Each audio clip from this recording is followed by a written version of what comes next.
सुमित्रा जी, आपके ऊपर जिम्मेदारी है हरियाणा प्रांत की। आप महिला मोर्चा की अध्यक्ष हैं। सेवा रसोई की मैं बात करूं, जिस प्रकार से पूरे प्रदेश में आप संयोजिका भी हैं, कैसा चल रहा है सेवा रसोई का? इस समय आप बहादुरगढ़ में मौजूद हैं। आपकी जानकारी मैं बता दूं, 12 दिन लगातार यहां पर बहादुरगढ़ में सेवा रसोई के माध्यम से जरूरतमंदों तक पहुंचा जा रहा है आपके पार्टी के कार्यकर्ताओं के द्वारा। तो क्या कहेंगे इस पूरे विषय पर?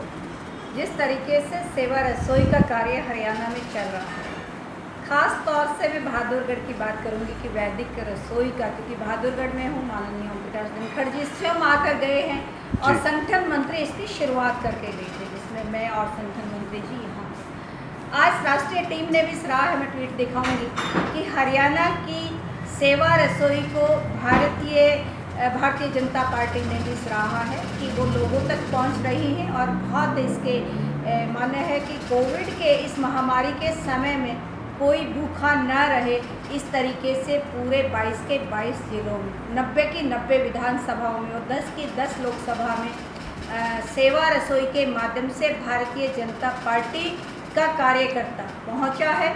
खास तौर से महिला मोर्चा की पूरी टीम को बधाई देती हूं।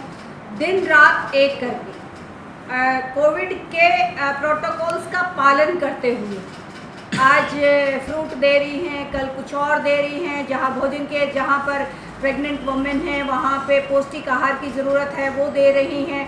जो रिक्शा वाले या उस तरह के छोटे व्यक्ति दिहाड़ीदार था, उसका काम बंद हो गया, सूखा भोजन नहीं था तो उसको अनाज दिया गया। 3 कैटेगरी बनाकर सेवा रसोई ने कार्य किया। जहाँ कम वहाँ हम का नारा देकर भारतीय जनता पार्टी का कार्यकर्ता पहुंचा। जिस तरीके से नीना की मैं जितनी तारीफ करूं उतनी कम है। सेवा ही संगठन है। भारतीय जनता पार्टी का एक नारे के साथ काम किया, एक भाव के साथ काम किया, दिल में रचा के और समा के काम किया। सेवा ही संगठन है, इस भाव से कार्य किया और पूरे हरियाणा में जिस तरीके से मैं कहूँ कंपटीशन के साथ कि अगर एक सेवा रसोई नीना ने शुरू किए तो दूसरी बहन ने और तीसरे कार्यकर्ता ने और चौथे, आज 50 से ज़्यादा सेवा रसोई हरियाणा में कार्य कर रही हैं।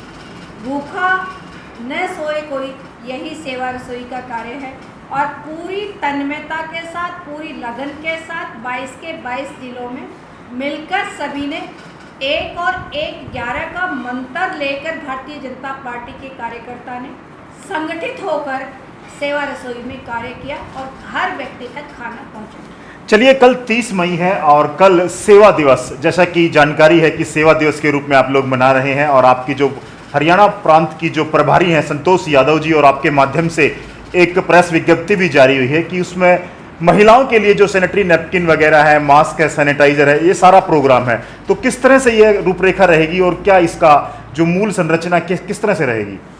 जिस तरीके से हरियाणा प्रदेश में 306 मंडल है, जी, 22 जिले जी, प्रत्येक मंडल में एक टोली 5 महिलाओं की महिला मोर्चे की रहेगी, जो कि 2 गांव कवर करेंगे।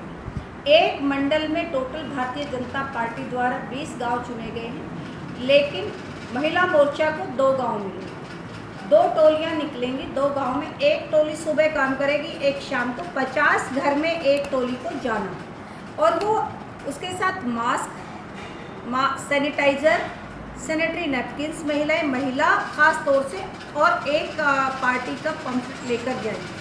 उसमें ये रहेगा कि 7 वर्ष कहें या मोदी 2 के 2 वर्ष कहें, माननीय प्रधानमंत्री, यशस्वी प्रधानमंत्री जी ने जिस तरीके से पूरे 2 सालों में और 7 वर्ष में लोहा मनवाया है हरियाणा को, खास तौर से देश को जो मान्यता पूरे विश्व में मिली है, चाहे धारा 370 कह लो, चाहे राम मंदिर का कह लो, चाहे ट्रिपल तलाक का कह लो, और अनेक बड़े आयाम स्थापित किए हैं, चाहे जम्मू कश्मीर का मुद्दा आप ले लीजिए। बहुत सारी ऐसी चीज़ें, संरचनाएं की हैं, लेकिन लगभग मोदी 2 के टाइम की बात करें तो इतनी जनसंख्या होने के बाद भी जिस तरीके से वैश्विक महामारी के दौरान भारत के लोगों ने, भारतीय जनता पार्टी ने महामारी से निपटने के लिए एकजुट होकर, एक साथ मिलकर कोरोना को हराने का प्रण लिया और इसलिए ये निर्णय भी हुआ सारी पार्टी ने सेवा ही संगठन के रूप में 2 वर्ष को हम उत्सव नहीं सेवा के रूप में मनाएंगे कि प्रधानमंत्री जी ने देश की जनता के लिए एक सेवा भाव से कार्य करने का कहा है। इस वक्त सबको मिलकर हमने सेवा करनी है, जहाँ भी कोई कमी दिखती है हमने वहाँ रहना है और कोरोना के प्रोटोकॉल्स को ध्यान में रखते हुए इन गांवों तक हम 6 लाख लोगों तक पहुँचेंगे। जी धन्यवाद।